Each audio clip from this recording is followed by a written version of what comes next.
আমার মায়েরা, আমার বোনেরা, আল্লাহর নবী, বিশ্ব নবী মুহাম্মাদুর রাসূলুল্লাহ সাল্লাল্লাহু আলাইহি ওয়াসাল্লাম বলেন, আল মারআতু ইযা সাল্লাত খামসাহা ওয়া সামাত শাহরাহা ওয়া আহসানাত ফারদাহা ওয়া তাআত বা'লাহা কিলা লাহা দুখুলিল জান্নাতা মিন আবওয়াবিল জান্নাতি শি'তি। আল্লাহর নবী বলেন, বিশ্ব নবী মুহাম্মাদুর রাসূলুল্লাহ সাল্লাল্লাহু আলাইহি ওয়াসাল্লাম বলেন, কোন নারী যদি, কোন মহিলা যদি 5 ওয়াক্ত নামাজ সঠিকভাবে যদি আদায় করে, রমজানের রোজা যদি সঠিকভাবে রাখে, স্বামীর হক কথা যদি মেনে চলে, আর সতীত্বের হেফাজত যদি করে, আল্লাহ রাব্বুল আলামিনের ঘোষণা হলো কিয়ামতের দিন আল্লাহ রাব্বুল আলামিন তার জন্য জান্নাতের 8টা দরজাই খুলে দিবেন। সুবহানাল্লাহ। ভাইয়েরা আমার, ওই নারীকে বলা হবে, আমার মায়েরা, আমার বোনেরা, ওই নারীকে বলা হবে ইলা লাহাদুখুলিল জান্নাতা মিন আবওয়াবিল জান্নাতি শি'তি। আল্লাহর জান্নাতের 8টা দরজা তোমার জন্য খোলা আছে, যেই দরজা দিয়ে খুশি ওই দরজা দিয়ে আল্লাহর জান্নাতে চলে যাও। সুবহানাল্লাহ। নাম্বার 1 নাম্বার হলো নামাজ আদায় করা। আমরা যারা পুরুষ আছি, পুরুষ মানুষের জন্য মসজিদে গেলে পরে 27 গুণ সওয়াব বেশি হয় যদি জামাতের সঙ্গে আদায় করা যায়। যদি মসজিদে নামাজ আদায় করা যায়, পাঞ্জেখানা মসজিদ যদি হয় 25 গুণ সওয়াব বেশি হয়। বাড়িতে পড়লে মাত্র 1 গুণ সওয়াব পাওয়া যায়। আমার ভাইয়েরা, আমার বোনেরা, এই নামাজ যদি জামাতের সঙ্গে আদায় করা যায় 27 গুণ সওয়াব বেশি পাওয়া যায়। জুমার মসজিদে পড়লে পরে 500 গুণ সওয়াব বেশি পাওয়া যায়। মসজিদে নববীতে, মসজিদে আকসায় যদি কোনো ব্যক্তি নামাজ আদায় করে, 1 রাকাত নামাজ আদায় করলে পরে 50,000 রাকাতের সওয়াব পাওয়া যায়। আর বাইতুল্লাহ শরীফে যদি নামাজ আদায় করা যায় 1 রাকাতের বিনিময়ে আল্লাহ রাব্বুল আলামিন 1 লক্ষ রাকাত নামাজের সওয়াব দান করে দেন। সুবহানাল্লাহ। কিন্তু আমাদের অঞ্চলে, আমাদের মায়েরা, আমাদের বোনেরা, দেশের উপরে ইসলামী শাসন না থাকার কারণে, মসজিদে মহিলাদের জন্য পৃথক জায়গা না থাকার কারণে আমাদের মায়েরা, আমাদের বোনেরা মসজিদে নামাজ আদায় করলে যে সওয়াব হয় সেই সওয়াব থেকে বঞ্চিত হতেছে। ঠিক কিনা বলেন? ভাইরা আমার, আমার মায়েরা, আমার বোনেরা, আল্লাহর নবী মুহাম্মদ সাল্লাল্লাহু আলাইহি ওয়াসাল্লাম বলেছেন, মহিলাদের মসজিদের নামাজের চেয়ে ঘরের নামাজ উত্তম। ঘরের নামাজের চাইতে ঘরের কুঠুরির ভিতরে যে জায়গা আছে, ওই জায়গায় যদি কোনো মহিলা নামাজ আদায় করে, তাহলে ঘরের নামাজের চাইতে ওই জায়গায় নামাজ আদায় করা উত্তম। বলেন সুবহানাল্লাহ। তার মানে আমি হাদিস থেকে বুঝেছি যেটা বিশ্ব নবী মুহাম্মাদুর রাসূলুল্লাহ সাল্লাল্লাহু আলাইহি ওয়াসাল্লাম যে বার্তা মেসেজ আমাদের জন্য দিয়ে দিলেন, শেষ জামানায় মহিলারা মসজিদে গিয়ে শান্তি মতো নামাজ আদায় করার পরিবেশ পাবে না। মসজিদে গিয়ে নামাজ আদায় করলে পরে যেমন সওয়াব হয়, আল্লাহ রাব্বুল আলামিন বাড়িতে নামাজ আদায় করলে ওই রকম সওয়াব দিয়ে দিবেন। সুবহানাল্লাহ। যেহেতু আল্লাহ রাসূল বলেছেন মহিলাদের নামাজ মসজিদে নামাজ পড়ার চাইতে ঘরে নামাজ পড়া উত্তম, ঘরের নামাজের চাইতে ঘরের কুঠুরির ভিতরে নামাজ পড়া উত্তম। তার মানে হলো মসজিদে নামাজ আদায় করতে যদি না পারে, ওই ফায়দা আল্লাহ রাব্বুল আলামিন ঘরের ভিতরে নামাজ আদায় করলে দিয়ে দিবেন। সুবহানাল্লাহ। আমার মায়েরা, আমার বোনেরা, কোন ব্যক্তি যদি ফজরের নামাজ জামাতের সঙ্গে আদায় করে, আল্লাহ রাব্বুল আলামিন স্পেশাল তাকে 10টা মর্যাদা দান করবেন। যে মানুষ, যে ব্যক্তি ফজরের নামাজ স্পেশাল ভাবে মসজিদে গিয়ে আদায় করতে পারবে না, তার ভাইকে কখনোর জন্য এই 10টা স্পেশাল সওয়াব হবে না। 1 নাম্বার পুরস্কার হলো যেই ব্যক্তি মসজিদে গিয়ে নামাজ আদায় করে, আল্লাহর পক্ষ থেকে ফজরের নামাজ জামাতের সঙ্গে আদায় করার কারণে 1 নাম্বার ফায়দা হলো ওই ব্যক্তির নামটা আল্লাহ রাব্বুল আলামিন মুনাফিকের কাতারে রাখে না। সুবহানাল্লাহ। তার মানে হলো মুনাফিকের যে লিস্ট আছে, বিশ্ব নবীর সাহাবী হযরতে হুযায়ফা রাদিয়াল্লাহু তাআলা আনহুর কাছে ছিল। হযরতে ওমর রাদিয়াল্লাহু তাআলা আনহু এত বড় একজন সাহাবী, হযরতে হুযায়ফা রাদিয়াল্লাহু তাআলা আনহুর কাছে গিয়ে বললেন, ও আল্লাহর নবীর সাহাবী, আপনি একটু দেখেন তো মুনাফিকের যে লিস্ট আপনার কাছে আছে, ওই মুনাফিকের লিস্টের ভিতরে আমি ওমরের নামটাও আছে নাকি? হযরতে হুযায়ফা রাদিয়াল্লাহু তাআলা আনহু বললেন, আপনি কি ফজরের নামাজ জামাতের সঙ্গে আদায় করেন? হযরতে ওমর রাদিয়াল্লাহু তাআলা আনহু বললেন, আমি ফজরের নামাজ জামাতের সঙ্গে আদায় করি। সুবহানাল্লাহ। হযরতে হুযায়ফা ডাক দিয়ে বললেন, যেই ব্যক্তি ফজরের নামাজ জামাতের সঙ্গে আদায় করে, আল্লাহ রাব্বুল আলামিন তার নামটা মুনাফিকের লিস্টে রাখে না। সুবহানাল্লাহ। 2 নাম্বার ফায়দা হলো, 2 নাম্বার পুরস্কার, তার সারা দিনের দায়িত্ব আল্লাহ রাব্বুল আলামিন নিজের হাতে উঠায় নেয়। আমার বোনেরা, যার সারা দিনের দায়িত্ব আল্লাহ রাব্বুল আলামিন নিজের হাতে উঠায় নেয়, তার জন্য কি ইহকালীন আর পরকালীন কোনো টেনশন আছে নাকি? কোনো টেনশন নাই। তার মানে হলো, যেই ব্যক্তি ফজরের নামাজ জামাতের সঙ্গে আদায় করবে, তার সম্পূর্ণ রক্ষণাবেক্ষণের দায়িত্ব আল্লাহ পাক নিয়ে নেবেন। তার মাথার ভিতর কোনো টেনশন থাকবে না, তার অন্তরটা সব সময় ফুরফুরে হয়ে যাবে। সুবহানাল্লাহ। 3 নাম্বার পুরস্কার হলো, আল্লাহ এবং ফেরেশতারা ওই ব্যক্তির জন্য সাক্ষী হয়ে যায়। সুবহানাল্লাহ। কিয়ামতের দিন মুসিবতের সময় মানুষের যখন অবস্থাটা এমন হয়ে দাঁড়াবে, খুব কঠিন অবস্থা, জিহ্বাটা ঝুলে কুকুরের জিহ্বার ন্যায় নাভিস্থল পর্যন্ত পৌঁছে যাবে, ওই কঠিন মুসিবতের সময় আল্লাহ এবং ফেরেশতারা যদি তার জন্য সাক্ষী হয়, তার জন্য কি আর কোনো টেনশনের কারণ আছে নাকি? কোনো টেনশনের কারণ নাই। ওই ব্যক্তির মেজাজ সব সময় ফুরফুরে থাকবে। আমার মায়েরা, আমার বোনেরা, 4 নাম্বার পুরস্কার হলো, যেই ব্যক্তি ফজরের নামাজ জামাতের সঙ্গে আদায় করবে, আল্লাহ রাব্বুল আলামিন সারা রাতের অর্ধেকটা দাঁড়িয়ে নামাজ আদায় করলে যত সওয়াব হয়, ততগুলি সওয়াব আল্লাহ রাব্বুল আলামিন ওই বান্দার আমলনামায় দিয়ে দিবেন। সুবহানাল্লাহ। 5 নাম্বার পুরস্কার হলো, যে ব্যক্তি ফজরের নামাজ জামাতের সঙ্গে আদায় করবে, 5 নাম্বার পুরস্কার হলো, কিয়ামতের দিন কঠিন অন্ধকার মুসিবতের সময় আল্লাহ রাব্বুল আলামিন এমন একটি আলোর ব্যবস্থা করে দিবেন, যে আলোর দ্বারা কিয়ামতের মাঠ পেরিয়ে, জাহান্নাম পেরিয়ে, পুলসিরাত পেরিয়ে আল্লাহর বান্দা সরাসরি আল্লাহর জান্নাতে চলে যাবে। সুবহানাল্লাহ।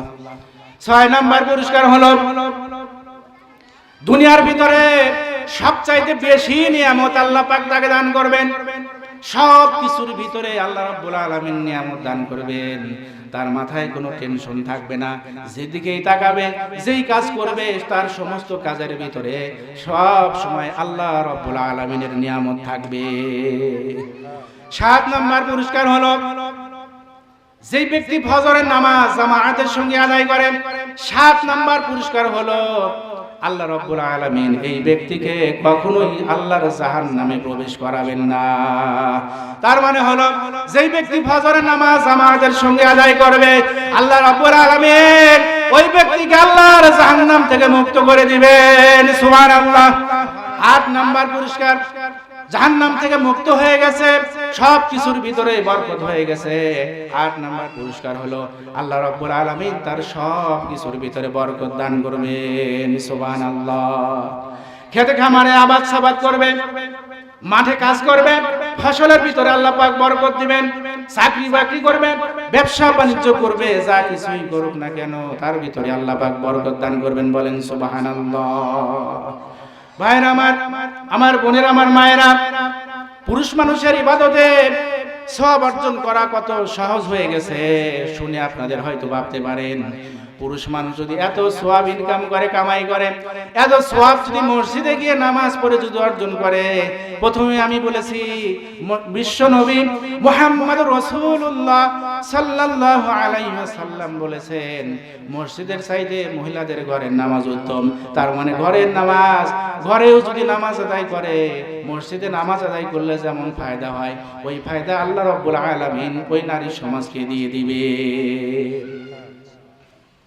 পুরুষ মানুষেরা ক্ষেত খামারে কাজ করে, আল্লাহর নবী বলেন, কোন শ্রমিক যদি, কোন কৃষক খেতে যারা কাজ করে দিন মজুর, মসজিদে যদি আসতে না পারে, ওযু করে সুন্দর করে যখন আইলের উপরে নামাজে দাঁড়িয়ে যায়, ঘরে নামাজ আদায় করলে যদি 1 গুণ সওয়াব পায়, জমির আইলে দাঁড়িয়ে নামাজ আদায় করলে আল্লাহ রাব্বুল আলামিন তাকে 50 গুণ সওয়াব দান করে দিবেন। সুবহানাল্লাহ।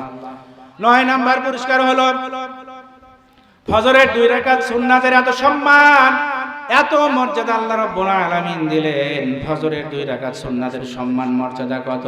দুনিয়া এবং দুনিয়ার ভিতরে যাবতীয় যত সম্পদ আছে তার চাইতেও আল্লাহর কাছে ফজরের 2 রাকাত সুন্নাতের দাম বেশি। সুবহানাল্লাহ। 10 নম্বর পুরস্কার হলো যে ব্যক্তি ফজরের নামাজ জামাতের সঙ্গে আদায় করবে তার জন্য 10 নম্বর পুরস্কার হলো আল্লাহ রাব্বুল আলামিন ফজরের নামাজ জামাতের সঙ্গে আদায় করার কারণে সকালবেলায় তাজা প্রফুল্ল একটি অন্তর তাকে দান করবে।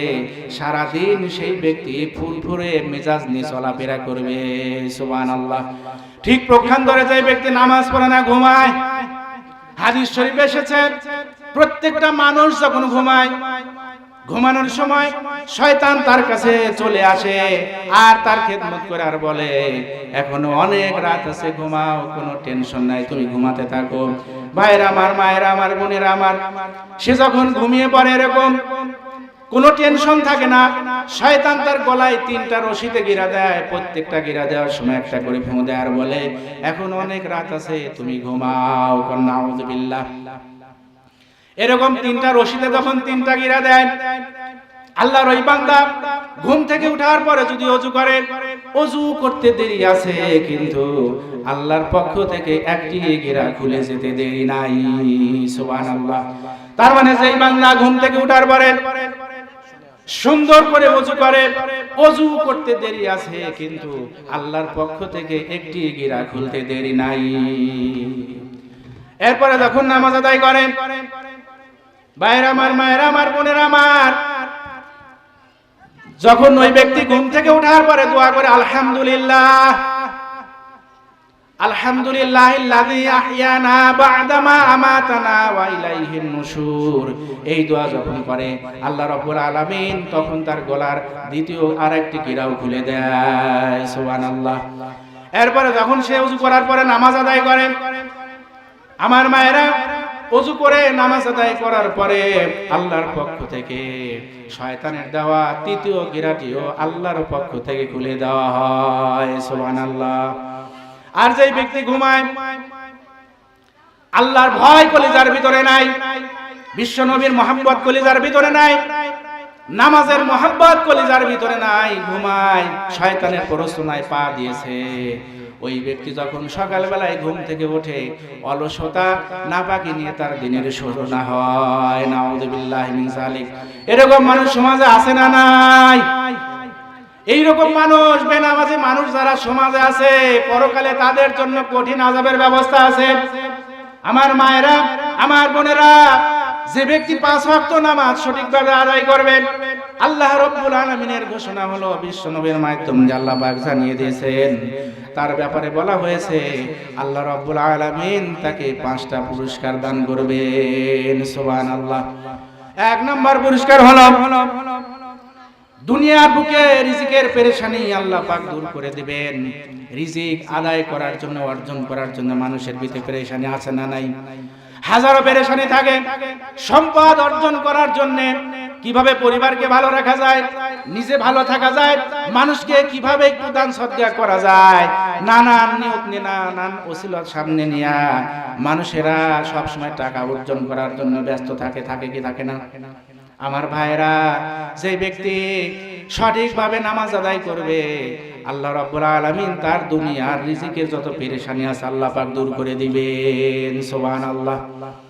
2 নম্বর পুরস্কার হলো কবরের আযাব আল্লাহ পাক maaf করে দিবেন। বিশ্ব নবী মুহাম্মদুর রাসূলুল্লাহ সাল্লাল্লাহু আলাইহি ওয়াসাল্লাম বলেছেন, কবর হলো হয় জাহান্নামের একটা গর্ত আর না হয় আল্লাহর জান্নাতের বাগান। সুবহানাল্লাহ। যেই ব্যক্তির কবরের সওয়াব সঠিকভাবে হয়ে যাবে, কবরটা তার জন্য আল্লাহর জান্নাতের বাগান হয়ে যাবে। আর যার কবরের সওয়াব সঠিক হবে না, বিশ্ব নবীর দেখানো পথে চলে নাই, আল্লাহর দেখানো পথে চলে নাই, কুরআন সুন্নাহর আইন অনুযায়ী নিজের জীবন পরিচালিত করে নাই, ওই ব্যক্তির জন্য কবরের ভিতরে আযাব শুরু হয়ে যাবে। নাউযুবিল্লাহ। কিন্তু যেই ব্যক্তি 5 ওয়াক্ত নামাজ সঠিকভাবে আদায় করবে, আল্লাহ রাব্বুল আলামিন তার কবরের আযাব maaf করে দিবেন। 3 নাম্বার পুরস্কার হলো কিয়ামতের দিন আল্লাহ রাব্বুল আলামিন তার আমলনামাটা ডান হাতে দিয়ে দিবেন। সুবহানাল্লাহ। যারা ইমানদার বান্দা, যারা ভালো বান্দা, যারা আল্লাহকে বলে নাই, বিশ্ব নবীর সুন্নাত অনুযায়ী নিজের জীবন পরিচালিত করেছে, আমার মায়ের, আমার বোনেরা, আল্লাহ রাব্বুল আলামিন কিয়ামতের দিন তার আমলনামাটা ডান হাতে দিয়ে দিবেন। সুবহানাল্লাহ। যে ব্যক্তি আমলনামা ডান হাতে পাবে তার জন্য খুশির খবর, সব জায়গার আপদ বিপদ তার কেটে যাবে, হাসতে হাসতে সে তার পরিবার বর্গের কাছে চলে যাবে, আত্মীয় স্বজনের কাছে চলে যাবে। আল্লাহ রাব্বুল আলামিনের যত বাধা বিপত্তি কিয়ামতের ময়দানে আছে, সমস্ত বাধা বিপত্তি থেকে আল্লাহ রাব্বুল আলামিন তাকে রক্ষা করবেন। সুবহানাল্লাহ। এরপরে 4 নম্বর পুরস্কার হলো পুলসিরাতটা আল্লাহ রাব্বুল আলামিন বিজলির গতিতে পার করা দিবেন। 5 নাম্বার পুরস্কার হলো বিনা বিচারে আল্লাহ রাব্বুল আলামিন তার জান্নাতুল ফেরদাউস দিয়ে দিবেন। সুবহানাল্লাহ। জিকির করেন লা ইলাহা ইল্লাল্লাহ।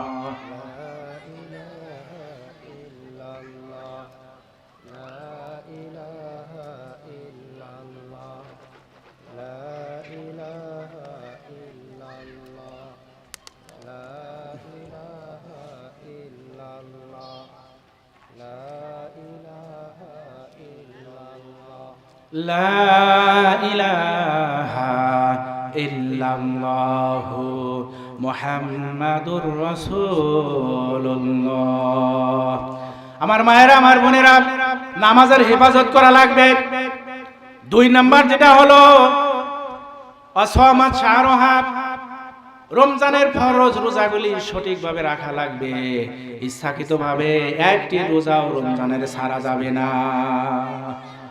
যদি কোনো ব্যক্তি একটি রমজানের রোজা যদি ইচ্ছাকৃতভাবে ছেড়ে দেয়, আল্লাহর নবী বিশ্ব নবী মুহাম্মাদুর রাসূলুল্লাহ সাল্লাল্লাহু আলাইহি ওয়াসাল্লাম বলেন, ওই ব্যক্তি যদি বাদবাকি যতদিন হায়াত পাবে সারা জীবনও যদি রোজা রাখে, তবু ইচ্ছাকৃতভাবে একটি রোজা নষ্ট করেছে, ভেঙেছে, ওই রোজার সমতুল্য হবে না। এত গুরুত্ব রোজার। আমার মায়ের, আমার বোনেরা, ফরজ রোজা রাখা লাগবে, 5 ওয়াক্ত নামাজ আদায় করা লাগবে। 3 নাম্বার হলো আসানাত ফারদহা, নিজের সতীত্বের হেফাজত করা লাগবে। কিয়ামতের দিন আল্লাহর দরবারে বিশ্বনবী মুহাম্মদুর রাসূলুল্লাহ সাল্লাল্লাহু আলাইহি ওয়াসাল্লাম বলেন, কিয়ামতের দিন আল্লাহ সুবহানাহু ওয়া তাআলা যখন বিচার ফয়সালা করবেন, বিচার ফয়সালা করার সময় দাঁড়িপাল্লায় সবচাইতে ভারী যে জিনিসটা হবে সেটা হলো মানুষের উত্তম চরিত্র। বলেন সুবহানাল্লাহ। আমার মায়ের, আমার বোনেরা, যে ব্যক্তির চরিত্র ভালো, সৎ চরিত্রবান ব্যক্তি, ওই ব্যক্তির আমলনামায় এই সৎ চরিত্রটা অধিক ভারী হবে, কিয়ামতের দিন আল্লাহর জান্নাতে যাওয়ার জন্য সহায়ক হবে। যাদের চরিত্র খারাপ, যাদের চরিত্র নষ্ট হয়ে গেছে, আল্লাহ রাব্বুল আলামিন তাদেরকে 6টা শাস্তি দুনিয়াতে দিবেন আর 3টা শাস্তি পরকালে দিবেন। 6টা শাস্তির ভিতরে 1 নাম্বার শাস্তি হলো তার চেহারার ভিতর থেকে নূর উঠে যাবে, তার চেহারার ভিতরে কোনো নুরানি ছাপ থাকবে না। আল্লাহ রাব্বুল আলামিন তার বান্দার ভিতরে যে নুরানি ছাপ দিবেন, চেহারার ভিতরে দেখলে পরেই বোঝা যায় এই লোকটি অবশ্যই আল্লাহর ওলি হতে পারে। বিশ্বনবী মুহাম্মদুর রাসূলুল্লাহ সাল্লাল্লাহু আলাইহি ওয়াসাল্লাম বলেন, খিয়ারুকুমুল্লাযীনা ইযা রুউ যুকিরাল্লাহ, তোমাদের মধ্যে ওই ব্যক্তি উত্তম যাকে দেখলে পরে আল্লাহর কথা মনে পড়ে, যার চেহারার ভিতরে নূর আছে, যাকে দেখলে পরে আল্লাহর কথা মনে পড়ে, সেই ব্যক্তি আমাদের মধ্যে সবচাইতে উত্তম। বলেন সুবহানাল্লাহ। যেই ব্যক্তির চরিত্র নষ্ট হয়ে যাবে, আল্লাহ রাব্বুল আলামিন তার চেহারার ভিতর থেকে নূর দূর করে দিবেন। তার মানে হলো তার চেহারার নূরানি ছাপ থাকবে না। চেহারা দেখলে কারো মায়া মমতা তৈরি হবে না, চেহারা দেখলেই মনে হবে এই লোকটা হয়তো আল্লাহর গজবের ভিতরে আছে। নাউযুবিল্লাহ। 2 নাম্বার যেটা হবে, সমাজের ভিতরে বসবাস করার সময় তার কোনো কিছুর ভিতরেই বরকত হবে না। দুই নাম্বার তার শাস্তি হবে, আল্লাহ রাব্বুল আলামিন তার রিজিকের বরকত তুলে নেবেন, তার রিজিকের ভিতরে কোনো বরকত হবে না। আমার মায়েরা, আমার বোনেরা, রিজিকের সাধারণত অর্থ বলতে আমরা বুঝি খাবার, খাদ্য বলতে আমরা বুঝি, কিন্তু রিজিকের অর্থ শুধু খাদ্য, টাকা পয়সা নয়। আমার মায়েরা, আমার বোনেরা, রিজিকের 4টা ধাপ আছে। এর সর্বনিম্ন ধাপ হলো দুনিয়ার টাকা পয়সা, অর্থ সম্পদ, যেটা আমরা রিজিক বলতে বুঝি। রিজিক বলতে শুধু দুনিয়ার টাকা পয়সা নয়, দুনিয়ার টাকা পয়সা হলো সর্বনিম্ন রিজিক। বলেন নাউজুবিল্লাহ। 2 নাম্বার হলো, 2 নাম্বার রিজিকের স্তর, 2 নাম্বার স্তর হলো উত্তম স্ত্রী। বলেন সুবহানাল্লাহ। যেই ব্যক্তির ঘরে উত্তম স্ত্রী আছে, 2 নাম্বার স্তর হলো শারীরিক সুস্থতা। শারীরিক সুস্থতা, শারীরিক সুস্থতা কত বড় নিয়ামত। যদি কোনো মানুষের শারীরিক সুস্থতা না থাকে, আল্লাহ রাব্বুল আলামিন শারীরিক সুস্থতার ভিতরে এত বড় নিয়ামত দিলেন, যার ভিতরে শারীরিক সুস্থতা নাই সে ব্যক্তি ছাড়া দুনিয়ায় কেউ বুঝবে না। রিজিকের 2য় স্তর হলো সতী নারী। যার ঘরে সতী নারী আছে, আল্লাহ রাব্বুল আলামিন তার উপরে বরকত নাজিল করে দিবেন। সুবহানাল্লাহ। সতী নারী কত প্রয়োজনীয়।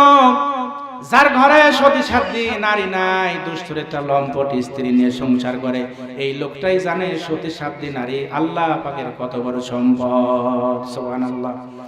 সতী নারী যদি পেতে চান, আমি আমার ভাইদেরকে বলবো, সতী নারী যদি স্ত্রী হিসাবে পেতে চান, নিজের চরিত্রকে আগে ভালো করেন। নিজের চরিত্র যদি সুন্দর হয়, আল্লাহ রাব্বুল আলামিন অবশ্যই আপনার জন্য সতী নারীর ব্যবস্থা করে দিবেন। রিজিকের 3 নাম্বার স্তর শারীরিক সুস্থতা। 4 নাম্বার স্তর হলো মহান আল্লাহ পাকের সন্তুষ্টি। পরিপূর্ণ স্তর হলো মহান আল্লাহ রাব্বুল আলামিনের সন্তুষ্টি। যদি কোনো ব্যক্তি রিজিকের পরিপূর্ণ স্তর পর্যন্ত পৌঁছে যেতে পারে, আল্লাহ রাব্বুল আলামিনের সন্তুষ্টি আদায় করে নিয়ে ওই ব্যক্তি আল্লাহর জান্নাতে চলে যাবে। সুবহানাল্লাহ। আমার মায়ের, আমার বোনেরা, বাড়িতে বসে বসে অনেক সওয়াব ইনকাম করা যায়, কামাই করা যায়, আল্লাহ রাব্বুল আলামিনের সন্তুষ্টি অর্জন করা যায়। বৃদ্ধা একজন সাহাবী এসে, মহিলা সাহাবী এসে আল্লাহর নবী মুহাম্মদুর রাসূলুল্লাহ সাল্লাল্লাহু আলাইহি ওয়াসাল্লামের কাছে এসে বললেন, ইয়া রাসূলুল্লাহ সাল্লাল্লাহু আলাইহি ওয়াসাল্লাম, আমি বৃদ্ধা হয়ে গেছি, আমার বয়স হয়ে গেছে, আপনি আমাকে এমন কিছু আমল শিখিয়ে দিন যে আমলগুলি করলে পরে আমি সহজে আল্লাহর জান্নাতে যেতে পারি। বিশ্বনবী মুহাম্মদ রাসূলুল্লাহ সাল্লাল্লাহু আলাইহি ওয়াসাল্লাম ওই মহিলা সাহাবীকে ডাক দিয়ে বললেন, যখন আপনি বসে থাকবেন 100 বার পড়বেন সুবহানাল্লাহ। যদি কোনো ব্যক্তি 100 বার সুবহানাল্লাহ পাঠ করে, আল্লাহর নবী বলেন হযরতে বনি ইসরাইলের বংশের 100 গোলাম আজাদ করলে পরে যত সওয়াব হয়, আল্লাহ রাব্বুল আলামিন ততগুলো সওয়াব ওই ব্যক্তির আমলনামায় দিয়ে দিবেন। সুবহানাল্লাহ। বিশ্বনবী মুহাম্মদ রাসূলুল্লাহ সাল্লাল্লাহু আলাইহি ওয়াসাল্লাম বলেছেন, যদি কোনো ব্যক্তি একটি গোলাম আজাদ করে, তাহলে গোলামের হাতের বিনিময়ে হাত, পায়ের বিনিময়ে পা, মাথার বিনিময়ে মাথা, শরীরের বিনিময়ে শরীরকে আল্লাহ রাব্বুল আলামিন জাহান্নামের আগুন থেকে বাঁচায়া দিবেন। সুবহানাল্লাহ। গোলাম আজাদ করলে পরে সওয়াব, তার মানে হলো যেই ব্যক্তি একটি গোলাম আজাদ করবে, আল্লাহ রাব্বুল আলামিন তার জন্য আল্লাহর জাহান্নামের আগুন হারাম বানায়া দিবেন। তার জন্য আল্লাহ রাব্বুল আলামিন জান্নাতের ব্যবস্থা করে দিবেন। আল্লাহর জান্নাত তার জন্য ওয়াজিব হয়ে যাবে। বলেন সুবহানাল্লাহ। এরপরে বিশ্বনবী মুহাম্মদ রাসূলুল্লাহ সাল্লাল্লাহু আলাইহি ওয়াসাল্লাম বললেন, 100 বার পড়বেন আলহামদুলিল্লাহ। যদি কোনো ব্যক্তি, কোনো মহিলা, কোনো পুরুষ, কোনো মুসলিম যদি পড়ে 100 বার আলহামদুলিল্লাহ, 100 বার আলহামদুলিল্লাহ পড়ার সওয়াব, যুদ্ধের ময়দানে 100 তেজি ঘোড়া যদি যুদ্ধের ময়দানে পাঠায়, যতগুলি সওয়াব আল্লাহ রাব্বুল আলামিন দান করেন, ততগুলি সওয়াব আল্লাহ রাব্বুল আলামিন ওই বান্দার আমলনামায় দিয়ে দিবেন। সুবহানাল্লাহ। এরপরে তুমি পড়বে 100 বার আল্লাহু আকবার। যদি কোনো ব্যক্তি একবার যদি আল্লাহু আকবার পাঠ করে, আল্লাহ রাব্বুল আলামিন আসমান জমিনের সমস্ত ফাঁকা জায়গাগুলিকে আল্লাহ রাব্বুল আলামিন নেক দিয়ে ভরপুর করে দেবেন। বলেন সুবহানাল্লাহ। যদি কোনো ব্যক্তি 100 বার আল্লাহু আকবার পাঠ করেন, গলায় কুরবানির মালা পরানো, এমন 100 উট আল্লাহর রাস্তায় আল্লাহর নামে কুরবানি করলে পরে যে সওয়াব হয়, ওই ব্যক্তির আমলনামায় আল্লাহ রাব্বুল আলামিন সেই সওয়াব দান করে দিবেন। সুবহানাল্লাহ। এরপর 100 বার পড়বে লা ইলাহা ইল্লাল্লাহ। কোন ব্যক্তি যদি 100 বার পড়ে লা ইলাহা ইল্লাল্লাহ, আল্লাহ রাব্বুল আলামিন তার আমলনামায় উহুদ পাহাড়ের চাইতেও বেশি সওয়াব দান করে দিবেন। অপর হাদিস শরীফে এসেছে সুবহানাল্লাহর সওয়াব উহুদ পাহাড়ের চাইতেও বেশি, আলহামদুলিল্লাহর সওয়াব উহুদ পাহাড়ের চাইতেও বেশি, আল্লাহু আকবারের সওয়াব উহুদ পাহাড়ের চাইতেও বেশি। সুবহানাল্লাহ। ঘরের ভিতরে বসে বসে সুন্দরভাবে মায়েরা আমার, বোনেরা আমার, এই আমলগুলি সুন্দরভাবে করবেন। সুন্দরভাবে সঠিকভাবে এই আমলগুলি যদি করতে পারেন, আল্লাহ রাব্বুল আলামিন কিয়ামতের দিন অসংখ্য পুরস্কার আপনাদেরকে দান করবেন। সুবহানাল্লাহ। যে কথা আমি বলতেছিলাম আমার মায়েরা, চরিত্রহীনা যারা, আল্লাহ রাব্বুল আলামিন 6টা শাস্তি তাদেরকে দুনিয়াতে দিবেন। দ্বিতীয় নাম্বার শাস্তি হলো তার রিজিকের বরকত নষ্ট হয়ে যাবে। 3 নাম্বার শাস্তি হলো মানুষের অন্তরের ভিতরে তার জন্য ঘৃণা তৈরি হবে। নাউযুবিল্লাহ। যে লোকের চরিত্র খারাপ, যার চরিত্র খারাপ, সমাজের ভিতরে যে ব্যক্তি নিজের চরিত্রকে কুলসিত করেছে, আল্লাহর আইন অনুযায়ী নিজের জীবন পরিচালনা করে নাই, বিশ্ব নবীর আইন অনুযায়ী নিজের পরিচালনা করে নাই, চরিত্রকে নষ্ট করে দিয়েছে, আল্লাহ রাব্বুল আলামিন তার জন্য ইহকালে কঠিন শাস্তি রেখেছে, পরকালেও কঠিন শাস্তি রেখেছে। তার জন্য ইহকালীন এবং পরকালীন উভয়কালীন রয়েছে লাঞ্ছনা। নাউযুবিল্লাহ। ভাইয়ের আমার, মায়ের আমার, বোনেরা আমার, 4 নাম্বার তার শাস্তি হলো দুনিয়াতে নতুন নতুন রোগ ব্যাধি আল্লাহ রাব্বুল আলামিন তাকে দিবেন। এমন নতুন নতুন রোগ ব্যাধি তার তৈরি হবে যার চিকিৎসা আল্লাহর দুনিয়াতে নাই। বর্তমানে এইডস আছে না নাই? এই এইডস হলো বর্তমানে চরিত্রহীন আর চরিত্রহীন লম্পট যারা, তাদের জন্য চূড়ান্ত আল্লাহর গজব। নাউযুবিল্লাহ। যাদের ভিতরে এই ধরা পড়বে বুঝতে কোনো বাকি নাই, সাধারণভাবে বোঝা যায় তাদের চরিত্র খারাপ। এমন নাও হতে পারে, হয়তো বিভিন্ন কারণেও হতে পারে, কিন্তু স্বাভাবিকভাবে বোঝা যায় চরিত্রহীন লম্পট হওয়ার কারণে তাদের এইডস হয়েছে। নাউযুবিল্লাহ। তার শরীরে নতুন নতুন রোগ ব্যাধি তৈরি হবে। 5 নাম্বার শাস্তি হলো তার হায়াত কমে যাবে। আল্লাহ রাব্বুল আলামিন দুনিয়াতে যেই হায়াত দিয়ে তাকে পৃথিবীতে পাঠিয়েছিলেন, 5 নাম্বার শাস্তি হলো তার হায়াত কমে যাবে। মানুষ হায়াত বৃদ্ধির জন্য কত চেষ্টা করে। বিশ্বনবী মুহাম্মদ রাসূলুল্লাহ সাল্লাল্লাহু আলাইহি ওয়াসাল্লাম বলেন, কেউ যদি তার হায়াত বৃদ্ধি করতে চায়, সেজন্য তার আত্মীয় স্বজনের সাথে ভালো ব্যবহার করে। নাউযুবিল্লাহ। যে ব্যক্তি আত্মীয় স্বজনের সাথে ভালো ব্যবহার করবে, সুন্দর ব্যবহার করবে, আল্লাহ রাব্বুল আলামিন তার হায়াতকে বৃদ্ধি করে দিবেন। সুবহানাল্লাহ। তাহলে চরিত্রহীন যারা আমরা বুঝতে পারলাম, তাদের জন্য কঠিন শাস্তির ব্যবস্থা রয়েছে ইহকালীন জীবনে, পরকালীন জীবনে, সবকালীন জীবনে তাদের জন্য শাস্তি আর শাস্তি। সব সময় চেষ্টা করা লাগবে আমাদের চরিত্রটাকে যেন একটু ভালো রাখা যায়, নতুন নতুন রোগ ব্যাধি থেকে যেন আমরা বাঁচতে পারি, মানুষের অভিশাপ থেকে যেন বাঁচতে পারি। এই জন্য নিজের চরিত্রকে অবশ্যই সুন্দর ভালো করে রাখা লাগবে। সুবহানাল্লাহ। আরো চরিত্রহীন মানুষের 6টা শাস্তি দুনিয়ায় হবে, 3টা শাস্তি আল্লাহ রাব্বুল আলামিন পরকালে দিবেন। পরকালে যখন কিয়ামতের ময়দানে আল্লাহর দরবারে যখন উঠাবেন, আল্লাহ রাব্বুল আলামিন চরিত্রহীন আর লম্পটের উপরে তিনি রাগান্বিত থাকবেন। আল্লাহ রাব্বুল আলামিন যার উপর রাগান্বিত থাকবেন, তার কি পরকাল বলতে আর কিছু আছে? তার মানে হলো তার ইহকালীন জীবন ধ্বংস হয়ে যাবে, পরকালীন জীবন ধ্বংস হয়ে যাবে। এরপরে 2 নাম্বার শাস্তি হলো আল্লাহ রাব্বুল আলামিন যখন আমলনামাটা দিবেন, আমলনামাটা পেছন দিক থেকে বাম হাতে দেওয়া হবে। বলেন নাউযুবিল্লাহ। এরপরে 3 নাম্বার শাস্তি হলো চরিত্রহীন লম্পট যারা, তাদেরকে আল্লাহ রাব্বুল আলামিন বিনা হিসাবে বিনা বিচারে আল্লাহর জাহান্নামে পাঠায়া দিবেন। নাউযুবিল্লাহ। আমার মায়েরা, আমার বোনেরা, আমার ভাইয়েরা, আজকের এই মাহফিলের আওয়াজ যত মানুষের কাছে পৌঁছে যাচ্ছে, যত মানুষের কানে যায়, সবার কাছে আমার অনুরোধ হলো নিজের চরিত্রকে সুন্দর করেন, সৌন্দর্য মণ্ডিত করেন। আল্লাহর বিধান অনুযায়ী, রাসূলুল্লাহর দেখানো রাস্তা অনুযায়ী নিজের জীবনকে যদি পরিচালিত করতে পারেন, আল্লাহ রাব্বুল আলামিন আপনার প্রতি খুশি হয়ে অবশ্যই কিয়ামতের দিন আল্লাহ সুবহানাহু ওয়া তাআলার জান্নাত দিয়ে দিবেন। বলেন সুবহানাল্লাহ। বিশ্ব নবীর চরিত্র এত ভালো ছিল। আমার মায়েরা, আমার বোনেরা, বিশ্ব নবী এত ভালো চরিত্রের অধিকারী ছিলেন, আল্লাহ রাব্বুল আলামিন ঘোষণা দিয়ে দিলেন, লাকাদ খালাকনাল ইনসানা ফি আহসানি তাকওয়িম। গ্রহণযোগ্য মহত্তম উত্তম আদর্শ চরিত্রের অধিকারী হচ্ছেন তোমাদের রাসূল। যেই ব্যক্তি আল্লাহ রাসূলের চরিত্রকে অনুসরণ করবে, আল্লাহ রাব্বুল আলামিন কিয়ামতের দিন তাকে জান্নাত দিয়ে দিবেন। সুবহানাল্লাহ। আল্লাহর নবী বলেন, মান আহাব্বা সুন্নতি ফাকাদ আহাব্বানি ওয়া মান আহাব্বানি কানা মাইয়া ফিল জান্নাহ।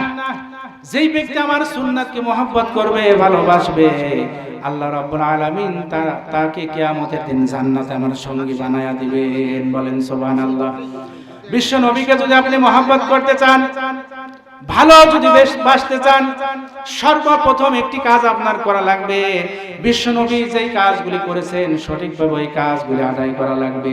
বিশ্ব নবীর দেখানো পথে যদি থাকা যায়, বিশ্ব নবীর ফলোয়ার যদি হওয়া যায়, বিশ্ব নবী যেই কাজগুলি করেছেন, সাহাবায়ে কেরামদেরকে যেই কাজগুলি করতে বলেছেন, আপনি যদি ওই কাজগুলি সঠিকভাবে করতে পারেন, কিয়ামতের দিন আল্লাহ রাব্বুল আলামিন আপনাকে জান্নাত দিয়ে দিবেন। বলেন সুবহানাল্লাহ।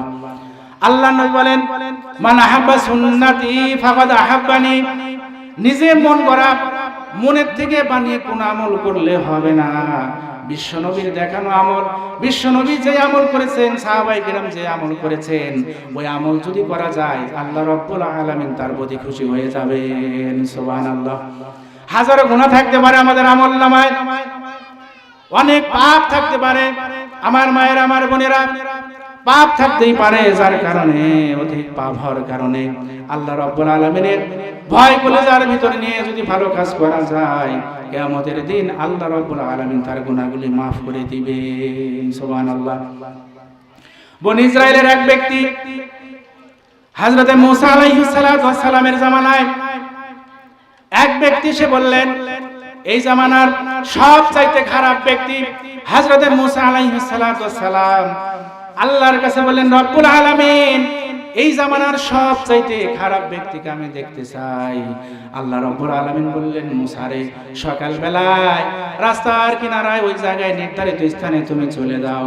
যেই ব্যক্তি সর্বপ্রথম ওই রাস্তা দিয়ে আগমন করবে, তুমি বুঝে নিও ওই ব্যক্তি তোমার জামানায় সবচাইতে খারাপ বান্দা। নাউযুবিল্লাহ। হযরত মুসা আলাইহিস সালাম নির্ধারিত জায়গায় সকাল বেলায় চলে গেলেন, বসে আছেন আর মনে মনে ভাবতেছেন, বিশ্বনবী মুহাম্মদুর রাসূল আল্লাহ রাব্বুল আলামিন যে ঘোষণা দিয়েছেন, এই রাস্তা দিয়ে যেই ব্যক্তি সর্বপ্রথম এই রাস্তা দিয়ে যাবে, ওই ব্যক্তি আমার জামানার সবচাইতে গুনাহগার বান্দা। নাউযুবিল্লাহ। হযরত মুসা আলাইহিস সালাম এই কথা ভাবতেছিলেন। কিছু সময় পরে তিনি দেখলেন একজন আল্লাহর বান্দা ছোট্ট একটি বাচ্চা কোলে করে নিয়ে ওই রাস্তা দিয়ে চলে যায়। হযরত মুসা আলাইহিস সালামের বুঝতে কোনো বাকি রইল না, কষ্ট রইল না। হযরত মুসা আলাইহিস সালাম তিনি চিন্তা করলেন, আমার জামানার সবচাইতে খারাপ বান্দা, সবচাইতে নিকৃষ্ট বান্দা রইল। এরপরে আল্লাহর কাছে পরবর্তীতে আবার আল্লাহর কাছে ফরিয়াদ করলেন, রব্বুল আলামিন, আমার জামানার সবচাইতে ভালো বান্দাকে আমি দেখতে চাই। সুবহানাল্লাহ। এরপরে আল্লাহ রাব্বুল আলামিন বললেন, মুসা রে,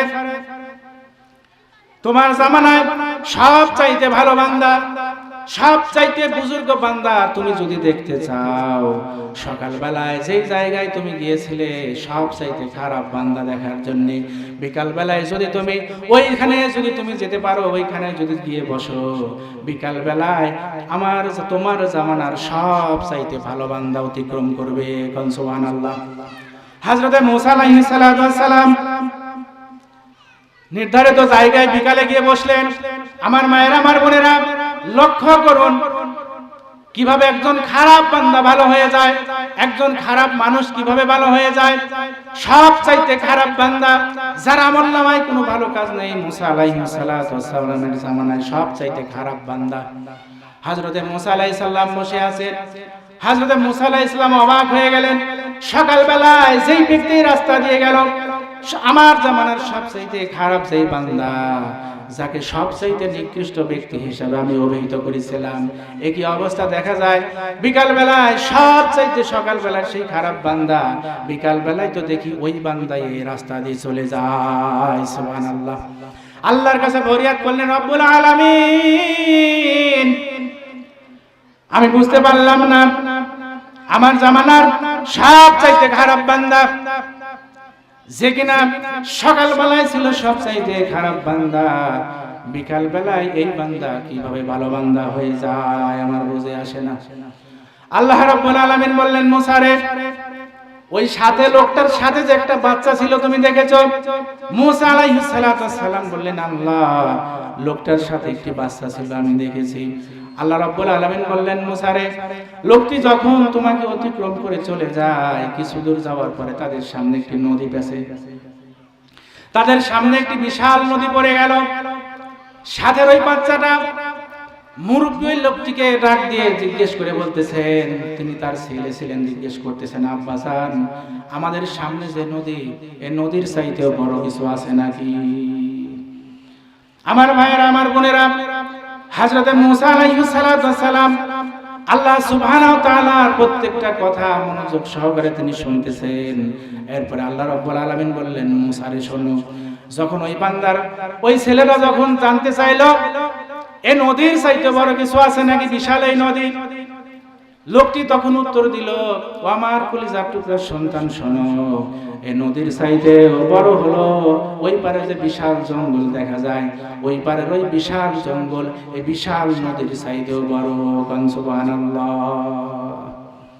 আমার মায়েরা, আমার বোনেরা, সঙ্গের সাথে ওই বাচ্চাটা আবার আল্লাহ সুবহানাহু ওয়া তাআলা দেখেন কি বলেন, সঙ্গের সাথে ওই বাচ্চাটি তার পিতার কাছে আবার বলতেছেন, আব্বাজান, এই বিশাল নদীর চাইতেও বড়, নদীর ওই পারে যে বিশাল জঙ্গল দেখা যায়, জঙ্গলটা নদীর চাইতেও বড়, ওই জঙ্গলের চাইতেও বড় কিছু আছে নাকি? লোকটি তার সন্তানকে ডাক দিয়ে বলেন, আমার কলিজার টুকরা সন্তান, শোনো, বিশাল যে জঙ্গল সামনে দেখা যায়, ওই বিশাল জঙ্গল, সামনে যে জঙ্গল দেখা যায়, তার চাইতেও বেশি বড় হলো তার সামনে যে দেখা যায় বিশাল পাহাড়। সুবহানাল্লাহ। ওই বিশাল পাহাড়ের চাইতেও বড় কিছু আছে নাকি? সঙ্গে থাকা ছেলেটি তার পিতার কাছে প্রশ্ন করল। তার পিতা আবার উত্তর দিল, বাবারে, ওই যে বিশাল আসমান দেখা যায়, ওই আসমানের দিকে তাকাও, ওই আসমান, বিশাল আসমান হলো ওই পাহাড়ের চাইতেও বড়। সুবহানাল্লাহ। এরপরে ছেলেটি তার পিতার কাছে প্রশ্ন করলেন, আব্বাজান, ওই বিশাল আসমানের চাইতেও বড় কিছু আছে নাকি? ছেলেটি পিতা তখন ডাকতে বলতেছেন, বাবারে, ওই বিশাল আসমানের চাইতেও বড় হলো তোমার পিতার আমলনামার পাপ। নাউজুবিল্লাহ। লোকটির আমলনামার পাপের কথা ধরা পড়ে গেছে। আল্লাহর কাছে নিজের অপরাধের কথা স্বীকার করে নিয়েছে। আল্লাহ রাব্বুল আলামিন তার এই কথার কারণে এত বেশি খুশি হয়ে গিয়েছেন যে তার তামাম জিন্দেগীর সমস্ত গুনাহ খাতাকে আল্লাহ পাক মাফ করে দিয়েছেন। বলেন সুবহানাল্লাহ। তারপরে ছেলেটি জিজ্ঞাসা করলেন, বাবা, আপনার আমলনামার পাপের চাইতে বড় কিছু আছে নাকি? লোকটি দু চোখের পানি ছেড়ে দিলেন আর ডাক দিয়ে বললেন, বাবারে, আমার আমলনামার পাপের চাইতেও বিশাল বড় হলো মহান আল্লাহ সুবহানাহু ওয়া তাআলার রহমত। বলেন সুবহানাল্লাহ। এরপর আল্লাহ রাব্বুল আলামিন বলতেছেন, মুসা রে, আমার এই বান্দা, গুনাহগার বান্দা যখন স্বীকৃতি দিয়েছে, সব চাইতে বড় হলো তার পাপ, আর তার চাইতেও বেশি বড় হলো আমার আল্লাহ, আমার রহমত। আল্লাহর রহমতকে যখন সে বড় হিসাবে স্বীকৃতি দিয়েছে, আমি আল্লাহ রাব্বুল আলামিন খুশি হয়ে তার জিন্দেগীর সব গুনাহ মাফ করে দিয়েছি। সুবহানাল্লাহ। আমার মায়েরা, আমার বোনেরা, আল্লাহ রাব্বুল আলামিন যখন কোন বান্দার গুনাহ মাফ করে দেন, শুধুমাত্র গুনাহ মাফ করে দেন না, বরং আরো কি করেন, ওয়ায়ুবাদদিলুল্লাহু সাইয়্যাতিহিম হাসানাত, তার জিন্দেগিতে যত গুনাহ ছিল সমস্ত গুনাহগুলিকে আল্লাহ রাব্বুল আলামিন নেক দিয়ে বদলায়া দেয়। সুবহানাল্লাহ। এরকম অনেক ঘটনা আছে, এরকম হাজার হাজার ঘটনা পাওয়া যায়। গুনাহ করেছো, কোনো টেনশন নাই, আল্লাহ রাব্বুল আলামিন শেষ রাত্রি বেলায় প্রত্যেকটা রাত্রির শেষ অংশে আল্লাহ রাব্বুল আলামিন প্রথম আসমানে চলে আসেন আর ডাক দিয়ে বলেন, ও পৃথিবীর মানুষেরা, তোমাদের মধ্যে কে আছে অপরাধী, কে আছে গুনাহগার, কে আছে আমাকে ডাকার, আমাকে ডাকো। তোমরা যদি আজকে এখন আমাকে যদি ডাকো, এই শেষ রাত্রিতে যদি আমাকে ডাকো, আমি আল্লাহ রাব্বুল আলামিন তোমাদের ডাকে অবশ্যই সাড়া দেব। সুবহানাল্লাহ। তারপরে আল্লাহ রাব্বুল আলামিন একটি একটি করে হাজত উল্লেখ করে ডাক দেন, কে আছে অভাবী, আমাকে স্মরণ করো, আমি তোমাকে অভাব থেকে মুক্তি দিয়ে দেব। কে আছে গুনাহগার, আমাকে স্মরণ করো, গুনাহ থেকে মুক্তি দিয়ে দেব। কে আছে পাপী, আমাকে স্মরণ করো, আমি তোমাকে পাপ থেকে মুক্তি দিয়ে দেব। বলেন সুবহানাল্লাহ। এত সুযোগ থাকার পরে শেষ রাত্রিটা সঠিকভাবে যদি কাজে লাগানো যায়, আল্লাহর কোন বান্দা শেষ রাতে উঠে তাহাজ্জুদের নামাজ যদি আদায় করে, আল্লাহর গুণগান যদি গায়, আল্লাহ রাব্বুল আলামিন এত বেশি খুশি হয়ে যায়, তার তামাম জিন্দেগীর সমস্ত গুনাহ থেকে মুক্তি দিয়ে দেয়। বিশ্বনবী মুহাম্মদ রাসূলুল্লাহ সাল্লাল্লাহু আলাইহি ওয়াসাল্লাম বলেন, আল্লাহ রাব্বুল আলামিন দুই শ্রেণীর মানুষের জন্য এই পৃথিবীটাকে টিকিয়ে রেখেছেন। এক শ্রেণীর মানুষ হলো শেষ রাতে উঠে মহান আল্লাহ রাব্বুল আলামিনকে ডাকে, নিজের গুনার কথা, নিজের পাপের কথা স্মরণ করে আল্লাহ সুবহানাহু ওয়া তাআলার দরবারে চোখের পানি ফেলে। এই ব্যক্তির জন্য আল্লাহ রাব্বুল আলামিন পৃথিবী টিকিয়ে রেখেছেন। সুবহানাল্লাহ। যখন কোন বান্দা আল্লাহ রাব্বুল আলামিনের দরবারে নিজের গুনার স্বীকৃতি দেয় আর আল্লাহকে ডাক দিয়ে বলে, আল্লাহ গুনাহ করেছি, ভুল করেছি, ক্ষমা চাই, মাফ চাই, আল্লাহর কাছে যখন ক্ষমা চেয়ে মাফ চেয়ে যখন চোখের পানি ফেলে, মাছের মাথার সমপরিমাণ পানিও যদি চোখ থেকে বের হয়, সামান্যই পানি চোখ থেকে গড়িয়ে নাকের ডগায় আসার পূর্বে আল্লাহ রাব্বুল আলামিন তার দোয়াকে কবুল করে নেন। সুবহানাল্লাহ। অসংখ্য সুযোগ রয়েছে নিজের গুনাহ মাফ করায় নেওয়ার। যাদের দিলের ভিতরে আল্লাহ ভয় আছে, বিশ্বনবীর মহব্বত আছে, শেষ রাতে উঠে যারা ইবাদত বندگی করে, কিয়ামতের দিন আল্লাহ রাব্বুল আলামিন তাদের জান্নাত দিয়ে দিবে। দুই নম্বরের লোক হলো, দ্বিতীয় শ্রেণীর লোক হলো যারা আল্লাহর দিন প্রতিষ্ঠিত করার জন্য আল্লাহর জমিনে টিকে থাকে, যুদ্ধের ময়দানে টিকে থাকে, আল্লাহর জমিনে আল্লাহর দিনকে বিজয়ী করার জন্য যারা টিকে থাকে, আল্লাহ রাব্বুল আলামিন তাদের জন্য এই পৃথিবী টিকে রেখেছেন। বলেন সুবহানাল্লাহ।